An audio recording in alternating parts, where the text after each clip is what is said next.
भवानीपुर गांव एक ऐसा गांव जहां शाम ढलते ही दरवाजे बंद हो जाते थे। गांव के कोने पर पहाड़ी के किनारे एक पुरानी और विशाल हवेली सदियों से खड़ी थी। लोग उसे राजमहल हवेली कहते थे। दिन के उजाले में भी उस तरफ देखने की हिम्मत कम ही लोग करते थे और रात होते ही उसका नाम लेना भी अपशगुन माना जाता था। हवेली का जंग लगा विशाल लोहे का फाटक हवा चलने पर ऐसी आवाज करता था जैसे कोई अंधेरे में कराह रहा हो। टूटे हुए पत्थर के खंभे, बेलों से घिरी दीवारें और चारों ओर ऐसा सन्नाटा कि अपनी सांसों की आवाज भी भारी लगने लगी। लोग कहते थे जो इस फाटक के भीतर गया वो पहले जैसा कभी लौट कर नहीं आया। अमावस्या की रात जब पूरा आकाश काले बादलों से भर जाता तब हवेली की सबसे ऊपरी टूटी खिड़की में एक दिया अपने आप जल उठता था। वहां कोई रहता नहीं था, न कोई उसे जलाने जाता था। फिर भी हर महीने उस गहरी अंधेरी रात में वो छोटी सी लौ गांव वालों के मन में पुराना भय फिर से जगा देती थी। उसी गांव में रहता था अर्जुन, सीधा सादा मगर भीतर से बहुत साहसी। बचपन से उसने राजमहल हवेली के बारे में अनेक अजीब कहानियां सुनी थी, लेकिन जब भी वो उस हवेली को देखता उसे केवल डर नहीं लगता था, जैसे कोई अनजानी डोर उसे उस जगह से जोड़ रही हो, जैसे उस हवेली में उसका कोई अधूरा रिश्ता छिपा हो। एक शाम जब आकाश में बिजली चमक रही थी और तेज हवा मिट्टी को उड़ाते फिर रही थी, अर्जुन के पिता हरिराम की तबीयत अचानक बहुत बिगड़ गई। तेज बुखार से उनका शरीर तप रहा था। कमरे में तेल का एक दिया धीमे धीमे जल रहा था और उसकी पीली रोशनी में हरिराम का कमजोर चेहरा और भी बेचैन दिखाई दे रहा था। अर्जुन की आंखों में पहली बार सच्चा डर उतर आया। हरिराम ने कांपते हुए हाथ से अर्जुन का हाथ पकड़ा। उनकी सांसें टूट रही थीं। बहुत धीमी और भारी आवाज में उन्होंने कहा, पुराने संदूक में लाल कपड़े में बंधी एक चाबी है और एक नक्शा। समय आ गया है राजमहल हवेली का सच जानने का। यदि देर हो गई तो वो रहस्य हमेशा के लिए मिट्टी में दबा रह जाएगा। इतना कहकर हरिराम अचेत हो गए। अर्जुन ने घबराहट में कमरे के कोने में रखा पुराना संदूक खोला। धूल का गुबार उठा।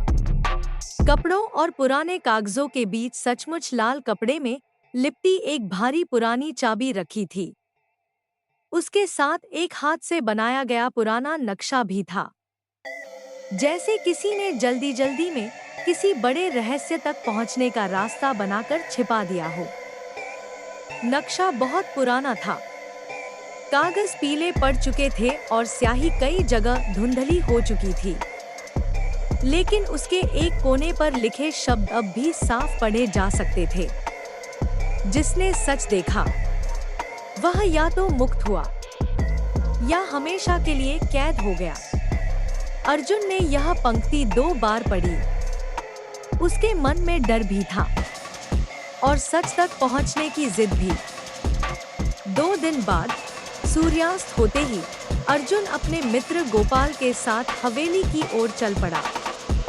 दोनों के हाथों में मशाल थी। रास्ते में तेज हवा चल रही थी।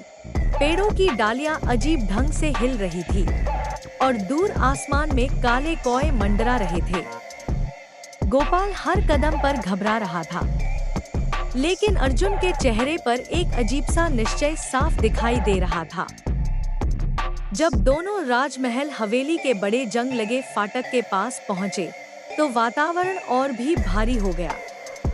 अर्जुन ने धीरे से हाथ बढ़ाया और फाटक को छुआ। अगले ही क्षण बिना किसी जोर के वह फाटक अपने आप खुलने लगा। लोहे की करकर करती आवाज रात के सन्नाटे को चीर गई। गोपाल का गला सूख गया और अर्जुन समझ गया हवेली उनका इंतजार कर रही थी। भीतर कदम रखते ही ऐसा लगा जैसे समय पीछे मुड़ गया हो। सामने एक विशाल कक्ष था।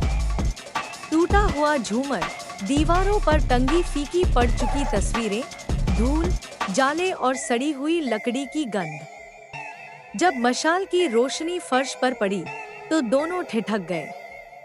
धूल से भरे उस फर्श पर कुछ ताजे पदचिह्न बने हुए थे, जैसे अभी अभी कोई उनसे पहले वहां से गुजरा हो। कक्ष की दीवार पर टंगी पुरानी शाही तस्वीरें बहुत विचित्र लग रही थी। उनके चेहरे शांत थे, लेकिन उनकी आंखों में कुछ ऐसा था जो मन का चैन छीन ले। मशाल की रोशनी पड़ते ही ऐसा लगता था जैसे उनकी निगाहें अर्जुन और गोपाल का पीछा कर रही हों। गोपाल ने नजरें हटानी चाहिए, लेकिन उसे बार बार यही महसूस हो रहा था, कोई उन्हें देख रहा है। अचानक ऊपर की मंजिल से पायल की बहुत हल्की छन छन सुनाई दी। दोनों एक पल के लिए स्थिर हो गए। अर्जुन ने मशाल ऊपर उठाई और धीरे धीरे सीढ़ियां चढ़ने लगा। गोपाल का हर कदम बोझिल हो चुका था।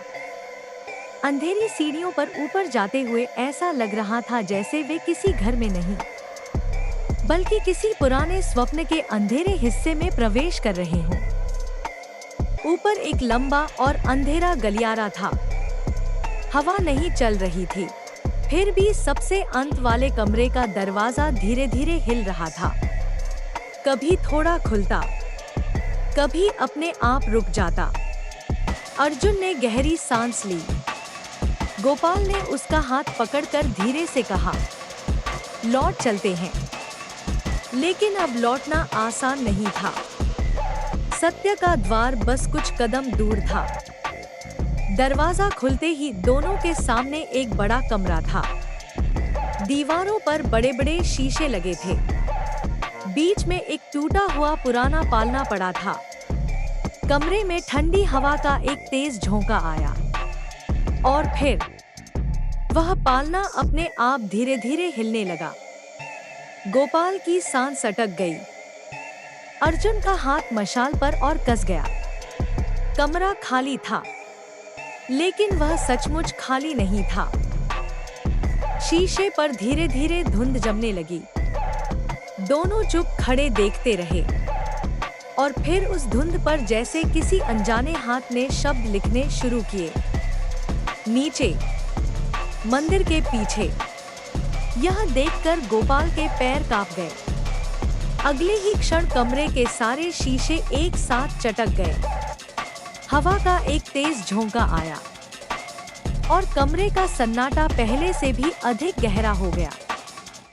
दोनों तुरंत हवेली के पीछे भागे, जहां एक छोटा सा टूटा हुआ पारिवारिक मंदिर था। पत्थरों पर काई जमी थी, दीवारें बहुत पुरानी थी और ऐसा लगता था जैसे वर्षों से वहां किसी ने पूजा न की हो। अर्जुन ने नक्शा निकाला। निशान मिल रहे थे। यही वह स्थान था। दोनों ने मशाल नीचे रखी और पत्थर हटाने शुरू कर दिए। कुछ देर की खोज के बाद फर्श के बीच एक लोहे की गोल अंगूठी मिली। अर्जुन ने पूरी ताकत से उसे खींचा। पत्थर हिला और उसके नीचे अंधेरे में उतरती संकरी सीढ़ियां दिखाई देने लगी। गोपाल एक कदम पीछे हट गया। उसने धीमी आवाज में कहा, हमें यहाँ नहीं जाना चाहिए। लेकिन अर्जुन के चेहरे पर अब भय से अधिक सत्य जानने की ज्वाला थी। वह मशाल लेकर नीचे उतर गया। नीचे की सीढ़ियां नम और ठंडी थी। हर कदम पर पानी की हल्की सी आवाज गूंजती थी। दीवारें इतनी पास थी जैसे अंधेरा उनके कंधों से लगकर चल रहा हो। अर्जुन आगे था, गोपाल पीछे। लेकिन कुछ ही क्षण में दोनों को एक और आभास हुआ, जैसे उनके पीछे कोई तीसरा भी उतर रहा हो। जब वे रुकते, पीछे की आहट भी रुक जाती।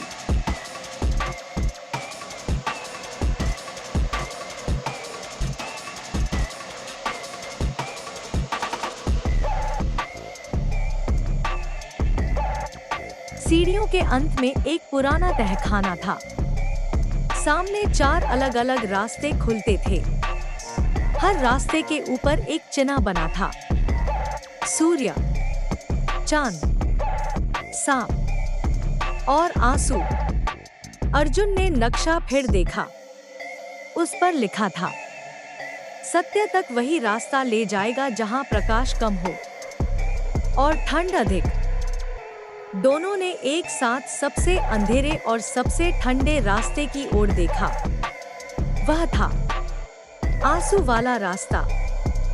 जैसे ही वे आंसू वाले रास्ते पर बढ़े, दीवारों से फुसफुसाहट सी सुनाई देने लगी। शब्द साफ नहीं थे, लेकिन भावना साफ थी।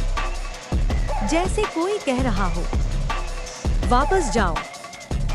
गोपाल का साहस टूटने लगा। उसने अर्जुन को रोकना चाहा, लेकिन अर्जुन को महसूस हो रहा था कि सत्य अब बहुत निकट है और जो आवाजें उन्हें डरा रही थी, शायद वही उन्हें रास्ता भी दिखा रही थी। रास्ते के अंत में एक गोल कमरा था। बीच में सफेद संगमरमर की चौकी और उस पर रखा लोहे का एक बड़ा संदूक। संदूक पर 3 ताले लगे थे। मशाल की लौ उस संदूक पर पड़कर ऐसे कांप रही थी जैसे वह सांस ले रहा हो। अर्जुन ने लाल कपड़े वाली बड़ी चाबी निकाली। पहला ताला खुल गया, लेकिन बाकी 2 ताले अब भी बंद थे। रहस्य अभी पूरा नहीं खुला था। जब अर्जुन ने चौकी के पास झुककर देखा, तो उसे धूल के नीचे एक पुरानी डायरी दबी हुई मिली। उसने सावधानी से उसे निकाला। उसके आवरण पर लिखा था, रानी मृणलिनी देवी। यह नाम पढ़ते ही कमरे का वातावरण बदल गया, जैसे हवा ने भी अपनी चाल धीमी कर दी हो। गोपाल मौन था। अर्जुन ने डायरी खोली और उसके साथ ही दबा हुआ इतिहास फिर से सांस लेने लगा। डायरी के पन्ने एक पीड़ा भरी कथा कह रहे थे। रानी मृणलिनी, राजमहल हवेली की दूसरी रानी, दयालु, शिक्षित और गांव के लोगों के सुख दुख में साथ देने वाली। लेकिन इस वैभव के पीछे गहरा दुख छिपा था। हवेली में हर चेहरा वफादार नहीं था, हर मुस्कान सच्ची नहीं थी, और रानी के चारों ओर धीरे धीरे षड्यंत्र का अंधेरा जाल बुना जा रहा था। डायरी में एक नाम बार बार उभर कर आता था, भैरव सिंह, जमींदार का छोटा भाई। तेज नजर, ठंडा दिमाग और मन में सीमा से अधिक लालच। जब रानी ने एक पुत्र को जन्म दिया, तभी से भैरव के चेहरे के पीछे छिपा विष और गहरा हो गया, क्योंकि अब संपत्ति का सच्चा वारिस जन्म ले चुका था और लालच कभी वारिस को जीवित नहीं रहने देता। रानी मृणलिनी ने डायरी में लिखा था कि उन्हें अपने बच्चे के लिए भय सताता था। रात में उनके कक्ष के बाहर कदमों की आहट सुनाई देती। कभी दूध में कुछ मिलाने की कोशिश होती, कभी वफादार सेविकाएं अचानक गायब कर दी जाती। एक माँ के लिए उसका बच्चा ही उसकी पूरी दुनिया होता है, और जब उसी दुनिया पर संकट मंडराए, तो माँ का भय सबसे गहरा हो जाता है। फिर डायरी के अंतिम पन्नों में एक और बड़ा रहस्य छिपा था। रानी का बेटा मरा नहीं था, उसे बचा लिया गया था। वफादार दासी जमुना उसे रात के अंधेरे में हवेली से दूर ले गई थी। पूरे महल में यह अफवाह फैला दी गई कि बच्चा मर गया, लेकिन सच्चाई कुछ और थी। किसी ने वारिस को मृत्यु से नहीं, बल्कि लालच से बचाया था। डायरी पढ़ते ही अचानक कमरे के द्वार पर एक छाया उभरी। गोपाल घबराकर पीछे हट गया। मशाल की रोशनी में एक वृद्ध पुरुष सामने आया। लंबी सफेद दाढ़ी, गहरी आंखें, फटे वस्त्र, लेकिन चेहरे पर एक विचित्र शांति। उसने बहुत धीमी आवाज में कहा, भय मत करो, मैं काशीनाथ हूं, इस हवेली का अंतिम जीवित रक्षक, या शायद इसका अंतिम कैदी। काशीनाथ ने बताया कि संदूक के बाकी 2 तालों की चाबियां हवेली के अलग अलग हिस्सों में छिपाई गई थी। पहली छोटी चाबी पुराने अनाज घर में मिल सकती थी। तीनों वहां पहुंचे। पुरानी बोरियां, लकड़ी के बक्से और सड़ी हुई गंध के बीच खोज शुरू हुई। काफी देर बाद एक पुराने पीतल के डिब्बे में वह पहली छोटी चाबी मिल गई। सत्य का द्वार अब और निकट आ गया था। अब दूसरी चाबी खोजने के लिए तीनों फिर उसी पालने वाले कमरे में गए। कमरा पहले से भी अधिक ठंडा था। इस बार शीशे में 3 नहीं 4 परछाइयां दिखाई दे रही थी। अर्जुन, गोपाल, काशीनाथ और उनके पीछे एक स्त्री की छाया। उसके हाथ में दिया था। गोपाल का साहस टूटने लगा, लेकिन काशीनाथ ने सिर झुकाकर धीमे स्वर में कहा, रानी अभी भी यहीं है। कमरे के फर्श के एक हिस्से पर जब अर्जुन ने जोर से हाथ मारा तो आवाज अलग सुनाई दी। लकड़ी की पट्टियां हटाने पर नीचे से एक छोटा सा लकड़ी का बक्सा निकला। बक्से के भीतर दूसरी छोटी चाबी थी और उसके साथ एक पुराना कपड़ा जिस पर आधा चांद बना हुआ था। काशीनाथ ने जैसे ही वह निशान देखा, उसकी सांस जैसे थम गई, मानो वह इस चिन्ह को पहले से जानता हो। काशीनाथ ने कांपते हुए हाथ से अर्जुन के कंधे के पीछे देखा। वहां भी आधे चांद का वही निशान था। उसकी आंखें भर आईं। उसने धीमी आवाज में कहा, अर्जुन, तुम केवल एक गांव के युवक नहीं हो, तुम इसी हवेली के रक्त के वारिस हो। तुम्हारे पिता हरिराम ही रानी के बचाए गए पुत्र थे और तुम उनके वंशज। अर्जुन के लिए उस क्षण सब कुछ बदल गया। तीनों फिर गोल कमरे में लौटे। मशाल की लौ तेजी से कांप रही थी। संदूक जैसे उनका इंतजार कर रहा था। अर्जुन ने दोनों छोटी चाबियां अपनी अपनी जगह पर लगाई। एक एक करके ताले खुलने लगे। कमरे का सन्नाटा और गहरा होता गया, जैसे वर्षों से बंद सत्य अपनी सांस रोके बैठा हो।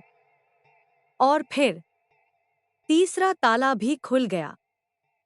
संदूक के भीतर सोना या हीरे नहीं थे। उसमें थे पुराने दस्तावेज, मुहर लगा हुआ वसीयतनामा, कुछ पत्र और एक चांदी का दिया। यह धन संपत्ति का नहीं था, यह धन सत्य का था। उन दस्तावेजों से सिद्ध हो रहा था कि हवेली और जमीन पर वास्तविक अधिकार रानी मृणलिनी और उनके पुत्र का था। भैरव सिंह ने लालच में सब कुछ छिपा दिया था। अब झूठ की नींव हिल चुकी थी। सबसे महत्वपूर्ण था रानी का अंतिम पत्र। उसमें लिखा था कि उन्हें मंदिर के नीचे किसी गुप्त स्थान में कैद किया गया है और उनकी मुक्ति के बिना हवेली का श्राप कभी समाप्त नहीं होगा। तीनों तुरंत मंदिर लौट गए। शिवलिंग के पीछे बने निशान पर अर्जुन ने हाथ रखा। धीरे धीरे एक गुप्त पत्थर सरक गया। भीतर एक और छिपा हुआ कक्ष था। वह कक्ष बहुत संकरा, सीलन भरा और वर्षों से बंद था। भीतर लोहे की जंग लगी जंजीरें पड़ी थी और एक कोने में एक स्त्री का पुराना कंकाल बैठा था। उसके पास एक चांदी की पायल पड़ी थी। काशीनाथ घुटनों के बल गिर पड़ा। गोपाल के मुंह से आवाज तक न निकल सकी। अर्जुन की आंखों में आंसू आ गए। एक माँ वर्षों तक अंधेरे में कैद रही थी। कंकाल के पास की दीवार पर नाखूनों से खुरचे हुए शब्द लिखे थे, आदित्य जीवित है। बस इतना ही। मृत्यु के निकट पहुंच चुकी एक माँ ने अपनी अंतिम शक्ति से संसार को बताया था कि उसका पुत्र जीवित है। उसी क्षण अर्जुन ने समझा कि यह केवल रहस्य की कहानी नहीं थी। यह एक माँ के इंतजार, पीड़ा और आशा की कथा थी। अर्जुन ने बहुत आदर और सावधानी के साथ रानी की अस्थियां उठाईं। जैसे ही उन्हें बाहर निकाला गया, मंदिर के भीतर हवा अचानक तेज चलने लगी। वर्षों से बुझा हुआ दिया अपने आप जल उठा। मशाल की लौ सीधी हो गई। वातावरण में भय कम था और शांति अधिक। जैसे किसी बहुत पुरानी वेदना का बंद द्वार टूटकर खुल गया हो। मंदिर के द्वार पर धीरे धीरे एक प्रकाश उभरा। वह प्रकाश एक स्त्री की आकृति में बदलने लगा। श्वेत वस्त्र, शांत मुख, आंखों में पीड़ा भी थी और ममता भी। यह रानी मृणलिनी की आत्मा थी।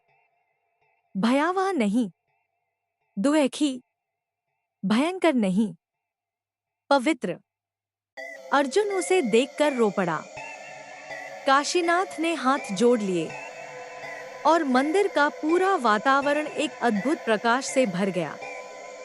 रानी की आत्मा ने अर्जुन की ओर देखा, जैसे बिना शब्दों के उसे पहचान लिया हो, जैसे कह रही हो, देर हुई लेकिन तुम आ गए। दिए की लौ और तेज हुई। धीरे धीरे रानी का प्रकाश उसी लौ में समाने लगा और कुछ ही क्षण बाद मंदिर में गहरी शांति छा गई। वर्षों से बंधी एक आत्मा को अंततः मुक्ति मिल चुकी थी। अगली सुबह अर्जुन ने सारे दस्तावेज गांव वालों, पंचायत और अधिकारियों के सामने रख दिए। सभी आश्चर्यचकित रह गए। राजमहल हवेली का सच, भैरव सिंह का षड्यंत्र और सच्चे वारिस की कहानी अब छिपी नहीं थी। गांव वालों ने पहली बार समझा कि जिस हवेली से वे डरते थे, उसके अंधेरे में केवल आत्माएं नहीं, अन्याय और झूठ भी कैद थे। कई महीनों की जांच के बाद सत्य सिद्ध हो गया। हवेली पर अधिकार अर्जुन के परिवार का था, लेकिन अर्जुन ने अपने लिए राजसी जीवन नहीं चुना। उसने हवेली के एक हिस्से को गांव की बेटियों के विद्यालय में बदल दिया। दूसरे हिस्से में एक छोटा चिकित्सालय बनवाया। जो स्थान कभी चीखों, भय और षड्यंत्र का साक्षी था, वही स्थान अब शिक्षा, उपचार और आशा की रोशनी से भर गया। काशीनाथ ने हवेली के आंगन में एक शाम अंतिम बार दिया जलाया। उसके चेहरे पर पहली बार सच्ची शांति थी, जैसे उसकी रखवाली की जिम्मेदारी पूरी हो चुकी हो, जैसे वर्षों से उसकी आत्मा भी इसी सत्य के सामने आने की प्रतीक्षा कर रही थी। उस रात उसने शांत मन से आंखें मूंद ली और ऐसा लगा उसका बंधन भी टूट चुका था। लेकिन कथा यहीं समाप्त नहीं हुई। कुछ समय बाद, जब हवेली के पश्चिमी भाग की मरम्मत चल रही थी, मजदूरों को एक दीवार के भीतर छिपा हुआ कमरा मिला। दीवार टूटते ही अंधेरा सामने फैल गया। अर्जुन तुरंत वहां पहुंचा। उसके मन ने महसूस किया, हवेली के पास अब भी कुछ अंतिम रहस्य शेष हैं। उस गुप्त कक्ष में केवल एक कुर्सी थी, एक टूटा हुआ शीशा और दीवार पर कोयले से लिखा एक संदेश, मैंने उसे नहीं मारा। असली शैतान हवेली के भीतर नहीं, रक्त के भीतर था। ये शब्द भैरव सिंह के थे। अर्जुन कुछ क्षण तक मौन खड़ा उस दीवार को देखता रहा। उसे समझ आ गया, हवेली का श्राप किसी आत्मा ने नहीं, मनुष्य के लालच ने जन्म दिया था। उस कमरे के नीचे से एक और रहस्य निकला। जमीन तोड़ने पर एक लंबी सुरंग मिली, जो गांव के बाहर पुराने श्मशान तक जाती थी। अर्जुन मशाल लेकर उस अंधेरी सुरंग में आगे बढ़ा। हवा ठंडी थी, मिट्टी गीली थी और हर कदम पर लगता था जैसे पुराना इतिहास अब भी धरती के नीचे धड़क रहा हो। सत्य की यात्रा अभी पूरी नहीं हुई थी। सुरंग के अंत में एक लोहे का संदूक मिला। इस बार भी उसमें सोना नहीं था, उसमें थे काले रहस्य, कागज, जमीन हड़पने के प्रमाण, कर्ज के लेखे और गांव के कुछ बड़े लोगों के नाम। भैरव सिंह अकेला नहीं था। अत्याचार की जड़ बहुत गहरी थी। राजमहल हवेली के अंधेरे ने पूरे क्षेत्र के छिपे हुए सच को अपने भीतर दबा रखा था। अर्जुन ने एक बार फिर सबके सामने वह सच रख दिया। इस बार गांव के कुछ बड़े चेहरे झुक गए, कुछ क्रोध से भर उठे, लेकिन अधिकतर लोग उसके साथ खड़े हो गए। अर्जुन समझ चुका था कि सच्चा साहस केवल भूत प्रेत से लड़ने में नहीं होता। सच्चा साहस होता है जीवित लोगों के झूठ और अन्याय के विरुद्ध खड़े होने में। एक रात अर्जुन फिर मंदिर गया। सब कुछ शांत था। उसने चांदी का दिया जलाया और चुपचाप उसके सामने बैठ गया। अब हवेली में पहले जैसा भय नहीं था। वातावरण का बोझ हल्का हो चुका था, लेकिन उस स्थान की स्मृतियां अब भी जीवित थी। अर्जुन ने आंखें बंद की और महसूस किया जैसे कोई अधूरी कथा अंततः पूरी हो गई हो। मंदिर खाली था। दिए की लौ धीरे से हिली। फिर एक बार घंटी अपने आप बज उठी। कोई दिखाई नहीं दिया। कोई छाया सामने नहीं आई। बस हवा में एक हल्का सा आभास था, कृतज्ञता का, शांति का, मुक्ति का। राजमहल हवेली अब भय का स्थान नहीं रही थी। वह सत्य, न्याय और प्रतीक्षा की जीवित मिसाल बन चुकी थी।